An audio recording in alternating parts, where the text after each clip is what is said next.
여러분, 오늘 영상 광고 아닙니다. 브랜드 협찬 당연히 없고요. 제가 직접 돈 주고 써봤거나 아니면 제 주변에서 이거 진짜 괜히 샀다 라며 땅을 치고 후회하는 가전들 이야기만 모아봤어요. 요즘에 가전제품 정말 고르기 힘들죠. 가격대가 사실 너무 천차만별이에요. 똑같은 로봇 청소기 같은데 어디는 20만 원이고 또 어디는 150만 원입니다. 물론 싸게 사는 거 중요해요. 하지만 가전은 소모품이 아니잖아요. 한번 사면 짧게는 3년, 길게는 10년 넘게 내 손이 매일 닿는 물건이에요. 그래서 오늘은 무조건 이거 사지 마세요가 아니라 적어도 이 부분 모르고 사면은 나중에 피눈물 흘립니다 라는 기준으로 딱 5가지만 정리해서 말씀을 드리도록 하겠습니다. 그리고 본격적인 이야기에 앞서 제 소개를 짧게 드릴게요. 사실 제가 기존에 이미 8만 구독자분들과 함께하는 채널을 운영을 하고 있는데요. 평소에 가전에 워낙 진심이라 제대로 된 정보와 그리고 가전을 너무 하고 싶어서 시작한 채널이 바로 최가전 채널입니다. 제 목표는 진짜 딱 하나예요. 2년 안에 이 채널도 10만 명의 선택을 받는 것. 그만큼 열정적으로 달려볼 생각인데 앞으로도 가전 살 때 절대 손해보지 않을 알짜 정보들만 매주 배달을 해드리도록 하겠습니다. 구독과 좋아요, 알람 설정까지 꼭 부탁드리고요. 그러면 첫 번째 가전부터 바로 시작을 해보도록 하겠습니다.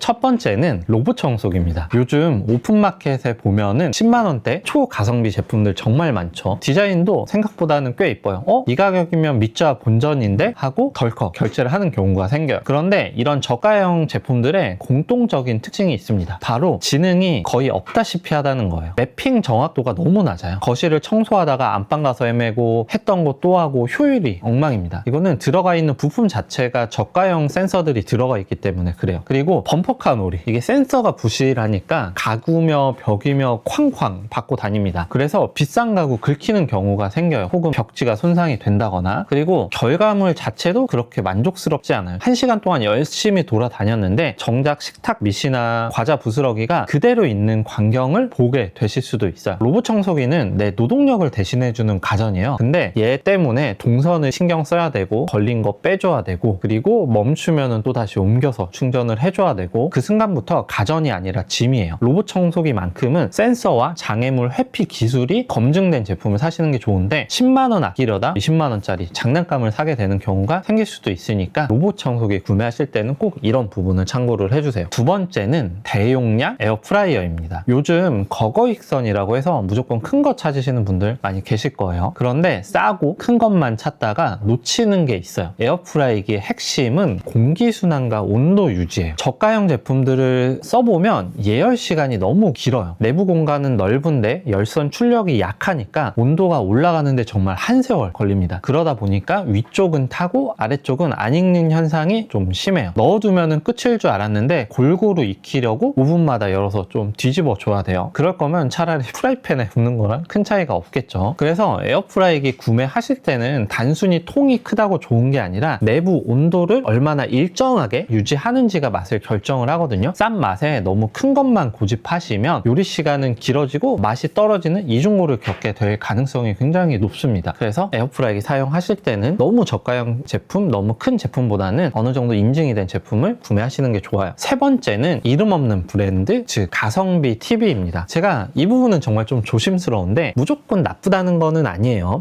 가격적으로는 대기업 50인치 살 돈으로 75인치를 살 수 있으니까 충분히 매력적이긴 합니다. 하지만 매일 보다 보면 느껴지는 체감이 달라요. 저가형 패널 같은 경우 밝기가 낮아서 낮에 햇빛이 들어오는 거실에서 보면은 화면이 잘 안 보여요. 커튼을 쳐야 되는 경우도 생기고 또 보정 엔진이 부족해서 오래 보면은 눈이 금방 피로해지는 경우도 생겨요. 결정적으로 유튜브나 넷플릭스를 켤 때 리모컨 반응 속도가 좀 느릴 수가 있습니다. 그럴 경우에는 동골이나 구글 스틱 이런 것들을 이용해야 되는 경우가 생겨요. 성격 급하신 분들은 진짜 아마 일주일도 못 버티실 경우가 생길 거예요. 그래서 당근으로도 많이 내놓기도 하고요. TV는 진짜 가격 대비 크기만 보면은 만족할 수 있지만 내 시력과 인내심, 색감까지 생각하면은 후회할 가능성이 있습니다. 그래서 메인 거실용이라고 하면은 밝기와 반응 속도를 꼭 확인을 해보시고요. 나는 서브용으로 사용을 할 거다. 가성비 있는 제품을 원한다 하면은 저가형 TV가 나쁜 선택은 아니긴 하지만 메인으로 사용하실 경우에는 충분히 고민하고 선택하시는 걸 추천드려요. 그리고 네 번째는 저가형 무선 청소기입니다. 처음 샀을 때는 흡입력도 좋고 구성품도 많아서 생각보다는 만족하실 거예요. 하지만 이 제품들 보통 3개월에서 6개월 정도 지나면 급격히 체감이 옵니다. 제가 사무실에서 저가형 샀다가 지금 후회를 하고 있는 경우예요. 배터리 성능이 떨어져서 완충해도 5분 안에 꺼지기 정말 일쑤고요. 그리고 문제는 수리예요. 수리. 배터리를 교체하려고 보면은 부품값이 제품 가격의 절반인 경우가 많아요. 그럼 결국 그 돈이면은 새로 하나 사지 하고 버리게 되는 경우가 생겨. 이거는 가성비가 아니라 단순 소모품을 산 거라고 생각하시면 돼요. 그래서 가성비 있는 무선 청소기를 보신다면 배터리 AS가 확실한지, 그리고 혹은 교체 비용이 합리적인지를 분명히 따져보고 결정하시는 게 가장 좋습니다. 마지막 5번째는 기능만 번지르르한 가습기예요. 가습기. 처음에는 M 연동, 자동 습도 조절 같은 화려한 기능에 혹할 수도 있어요. 하지만 가습기 써보신 분들 다 아시죠? 제일 중요한 건 딱 하나, 세척이에요. 세척. 기능이 많고 구조가 복잡할수록 구석구석 물때 끼기가 정말 쉬워요. 세척 한번 하려고 하면은 틈새 닦다가 지쳐서 결국에는 귀찮아서 안 쓰게 되는 경우도 되게 많습니다. 가습기는 무조건 구조가 단순하고 내 손이 끝까지 다 들어가는 제품이 최고예요. 세척이 편해야 가습기 역할을 제대로 할 수 있으니까 제가 말한 이 부분은 정말 꼭 기억하셨으면 좋겠습니다.